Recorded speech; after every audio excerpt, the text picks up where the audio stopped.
Hello friend, शक्ति के आने वाले एपिसोड के अपडेट आपके लेकर आए हैं। एपिसोड जो शुरू होता है, समीर की माँ जो सौम्या को नारियल देती है। सौम्या अपने हाथ से नारियल लेती है और उसे तोड़ देती है। जसलीन जो है प्रीतों की देखभाल करती है। साया जसलीन को फ़ोन करती है और उसे हरमन के बारे में बताती है। जसलीन सुनकर चौंक जाती है। हरमन अभी भी हाथ पर दिया चला रहा है। जसलीन वहाँ आती है और बोलती है कि हरमन कहाँ है। साया का कहना है कि वो मंदिर के अंदर है। जसलीन अंदर दौड़ती है और उसे घर आने के लिए कहती है। हरमन का कहना है कि वो तब तक दिया जलाएगा जब तक कि माता रानी उसे ये नहीं बताती कि सौम्या जिंदा है या नहीं। जसलीन अपने हाथ से दिया लेती है और माता रानी के पास रखती है। हरमन उसकी शपथ के बारे में बोलता है। जसलीन उसे अपनी शपथ पूरी करने के लिए कहती है और रन आउट हो जाएगा।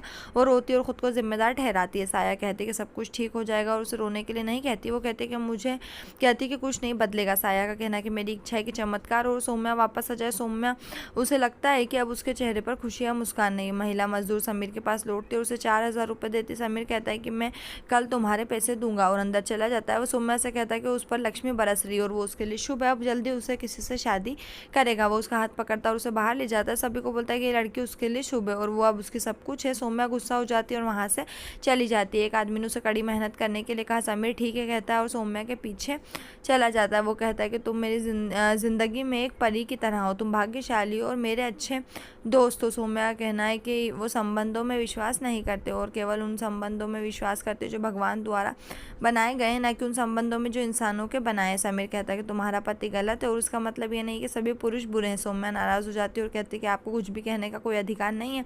समीर कहता है कि मैं कहूँगा, लेकिन मेरी दोस्ती तुम्हारे पति के प्यार से कहीं बेहतर है। वो कहते हैं कि पता नहीं तुम्हारा पति कैसा था जिसने इतनी अच्छी और प्यारी लड़की को छोड़ दिया। वो कहता है कि मेरी दोस्ती तुम्हारा दर्द ठीक कर देगी। सौम्या उसे जाने के लिए कहती है। समीर की माँ वहाँ आती है और उसे थप्पड़ मारती है। वो कहते हैं कि रिश्ते ऐसे नहीं बनते कि आपने अब बहुत ड्रामा किया। वो कहती मैंने खीर बनाई और चली जाती है। सौम्या हरमन के बारे में सोचती है और सोचती कि उसने कोई गलती नहीं की, ये सब मेरी वजह से हुआ, मैंने सब कुछ खो दिया। समीर दुकान बंद करके आता है। वो घर के लिए निकल जाते।